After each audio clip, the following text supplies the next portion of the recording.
Mr. President, I rise today to talk about the vote that we're going to have in just a few minutes, actually, to appropriate our first appropriation bills for this fiscal year, which, by the way, we're already in the first month of our new fiscal year. We're under a continuing resolution, which we've talked ad nauseum about in this body, about how damaging that is to our military and how expensive it is over the long run. I had breakfast with one of our secretaries in the DOD today and showed me that just in the Navy alone, a continuing resolution this year would cost the Navy almost $5 billion. That's $50 billion just in one service over the next decade. We can do better than this. But I want to praise Senator Shelby and Senator Leahy, the ranking member and the chairman of the Appropriation Committee. They have done their job.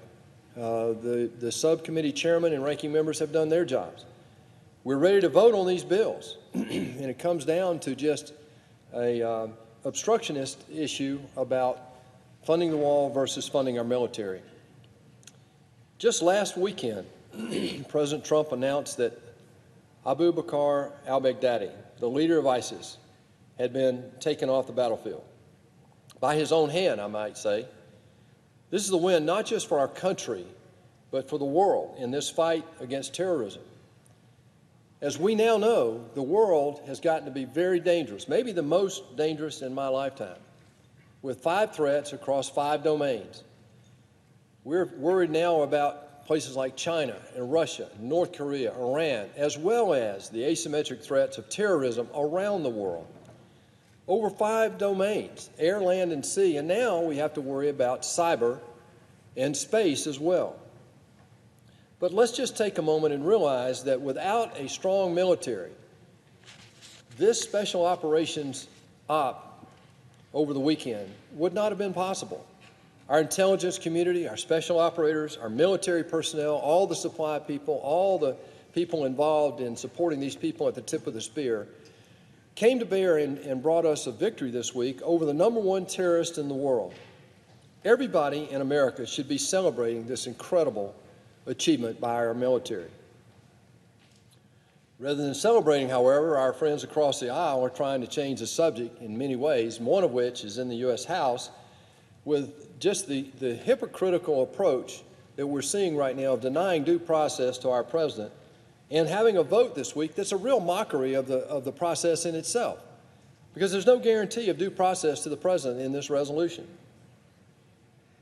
I believe the Democrats just don't understand how President Trump got elected, and they hate it so much they won't even let him have this win relative to taking a major terrorist off the battlefield.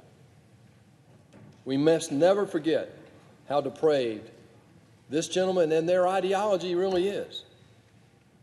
The ISIS thugs have been a scourge on that part of the world, and they're not going away, by the way. Since 2014, ISIS has beheaded 2 American journalists, James Foley, Stephen Sotloff. Let us never forget that these things occurred. They forced women into sex slavery, including one 26-year-old Kayla Moore, a humanitarian worker who went there to try to do good, who was later killed. These are the people under al-Baghdadi's leadership that set fire to a Jordanian pilot, a captured pilot, violating the rules of war, put him in a cage, poured gasoline on him, and lit him afire alive. These are the people that lined 21 Coptic Christians up on a beach in Libya and beheaded them in front of the video. They crucified Christians across the Middle East for years. Al-Baghdadi inspired all of these atrocities. His death brings justice to these countless victims. The fight's not over yet. We've taken out the leadership. We've denied them the territorial caliphate. We're now moving to protect the oil so that these people will be denied resources so they cannot reconstitute again. These people will not go away. The ideology has not died. We've just taken their caliphate away. We have to continue to do that. And the current strategy has not changed in Syria. The president has said this publicly. The chairman of the Joint Chiefs of Staff says it publicly. We're there to defeat ISIS. We're there to protect Iraq, deter Iran, and support our friends in Israel. But we need bipartisan support, consistent funding to achieve this bigger mission. That's just one of them in one domain. We've got others across the world with an ever-growing military capacity in China alone. We have to get serious about how we fund consistently our U.S. military effort. And yet, as I stand here today, Mr. President, we are under a continuing resolution which we know handcuffs our own military and adds hundreds of billions of dollars over the next decade to the cost of funding our military.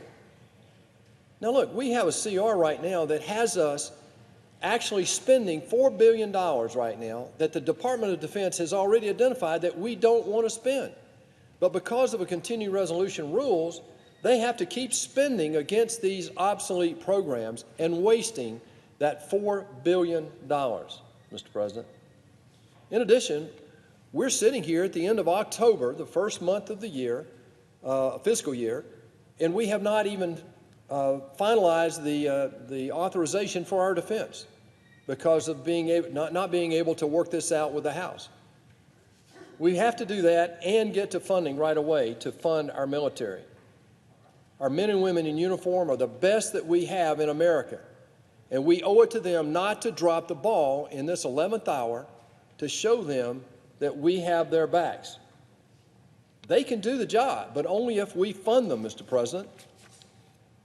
This is a travesty, and right now it's broken down into partisan politics, not over defending our country, and it puts our national security at risk. I'll give us just one little piece of data here to close this out.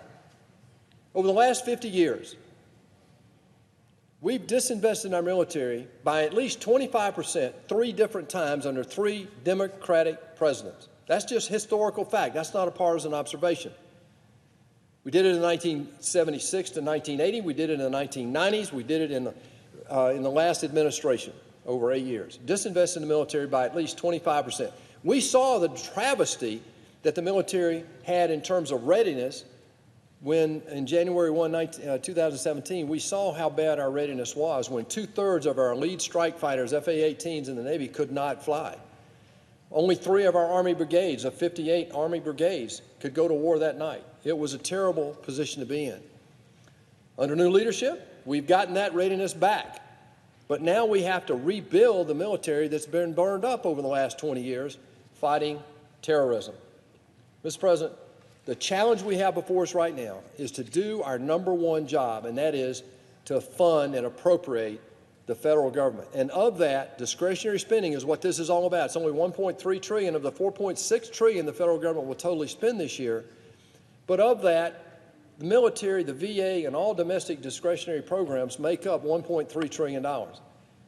What I'm advocating today, Mr. President, is that we take seriously our responsibility to fund our military because of the growing threats around the world and the damage we see that it does to the efforts of freedom by our friends abroad.